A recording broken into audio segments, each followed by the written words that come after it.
আসসালামু আলাইকুম এভরিওয়ান, সবাই কেমন আছে? এই যে দেখেন বিড়ালরা কি করে, বিড়ালরা এখানে বসে রয়েছে উটের পাশে। এই যে উটের বাচ্চাগুলো, যে উটে কিন্তু ঘর দিয়েছি, উপরে চাল দিয়েছি, প্রচুর রোদ উঠে, বুঝতে পারছেন এখানে কিন্তু প্রচুর রোদ উঠে। যে বিড়ালরা ম্যাও ম্যাও ম্যাও, এই যে চাল এটা লইয়ে দিছি, এই জন্যই দিছি, প্রচুর রোদ উঠে কিন্তু, সেজন্য বুঝতে পারছেন।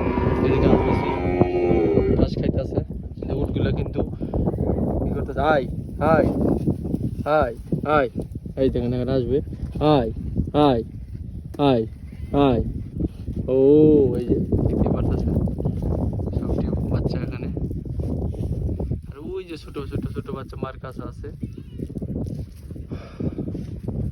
আইসে না, আচ্ছা, ও এগুলো কিন্তু সবটি বাচ্চা। সবাই কেমন আছেন অবশ্যই জানাবেন, আর ভিডিওটা সবাই শেয়ার করে দিবেন। আজকে পর্যন্ত, আল্লাহ হাফেজ।